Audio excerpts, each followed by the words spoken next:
Hey, Ron here, and today I'd like to talk about the UK elections. What happened there, what we can learn from what happened there, and how we ought to behave moving forward. Probably going to be a quick video. So the short version is that the Labour Party, headed by Jeremy Corbyn, lost.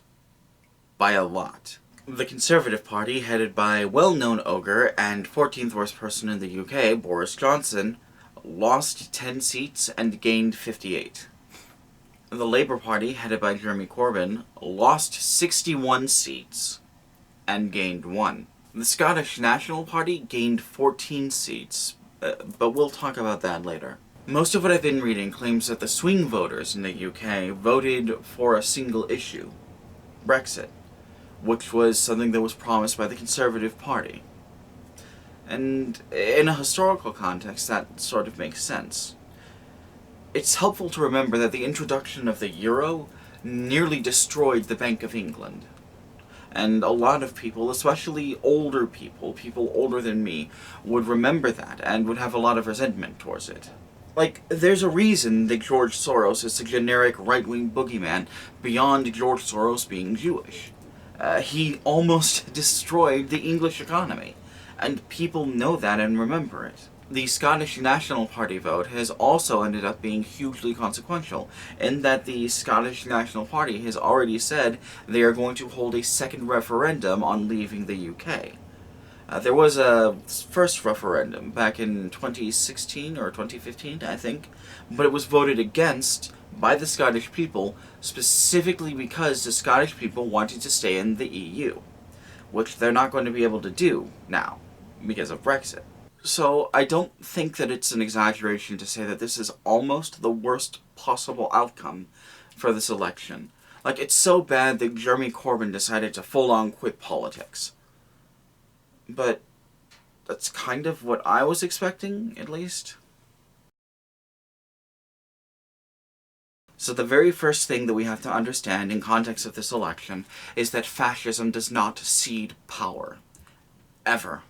If you expect fascism to cede power, especially peacefully, then you do not understand how fascism works. You cannot use systems that fascists have control of to vote fascists out of power, because the fascists are operating those systems, and they will bend and break any number of rules to stay in power.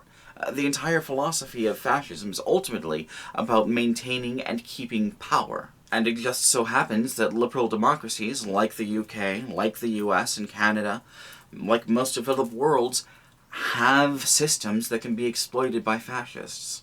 Systems like elections, systems like the media, systems like currency.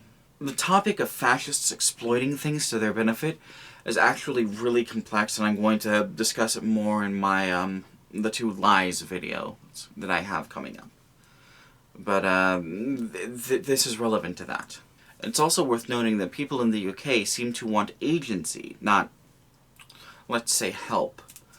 This is something that we can make sense of. A neoliberal society, like the UK, demands that people be able to support themselves.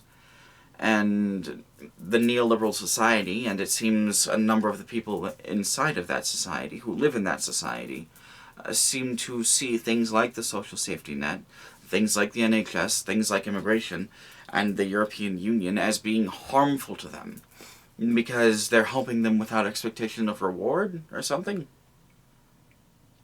It's wacky how neoliberalism just twists things around. And it's also very harmful to the left that we don't understand this aspect of neoliberal psyche. It's something that we're going to have to work on. If we want to make the social safety net seem beneficial to those people rather than detrimental, then we're going to need to make a radically different argument, which is something that I'll talk about later. I feel like the election of the Scottish National Party, specifically, supports this reading. The Scottish people understood themselves to have different interests than the English people, and acted on those interests, and now the party that they elected into power is explicitly acting against English interests, and in favor of Scottish ones. People know what's best for them most of the time, and they know when they're being swindled most of the time. right?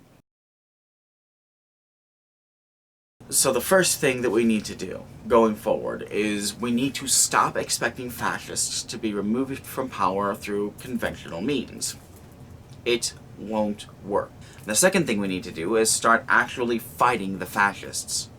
No more compromising, no more concessions. These people are genocidal maniacs, and we need to get down in the dirt and fight with them.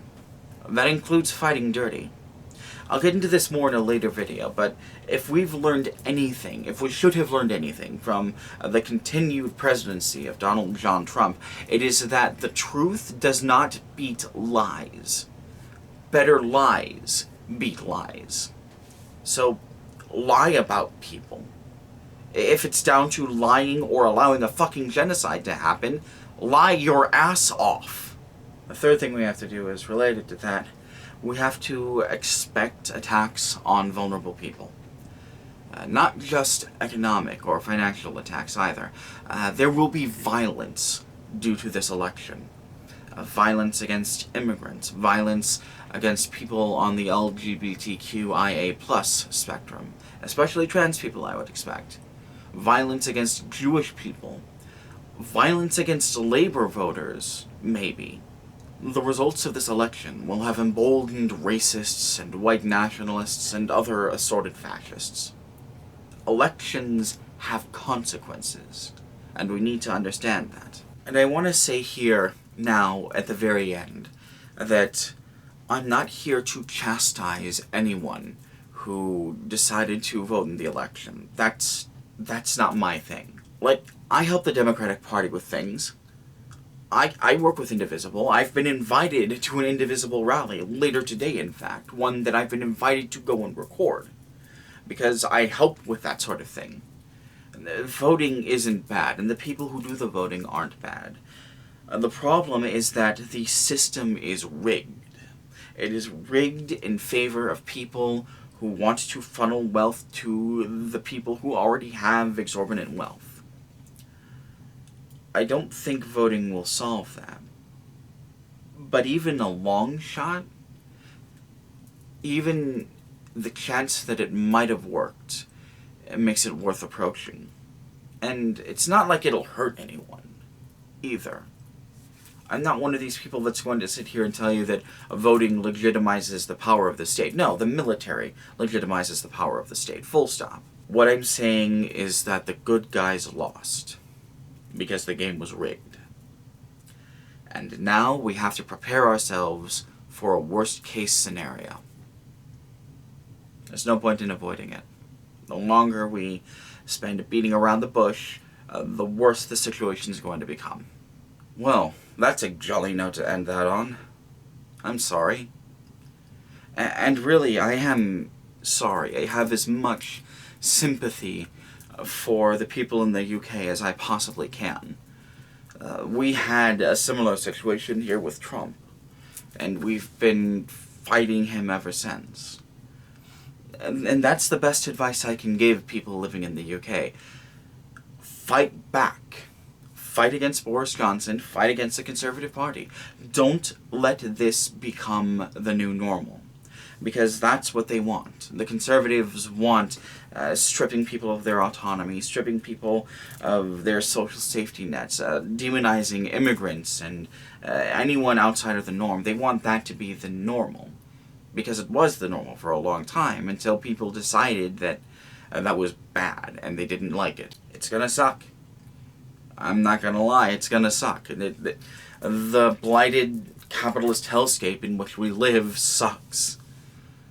But the world doesn't just get better by itself.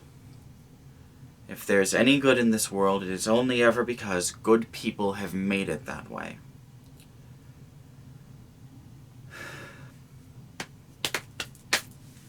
No editing wrong this video because I'm trying to make it a bit quick. I've got things I need to do later today. Just a very gentle reminder, I do still have a Ko-Fi account if you found this not entertaining. This has not been entertaining. I feel depressed having performed it. I'm sorry.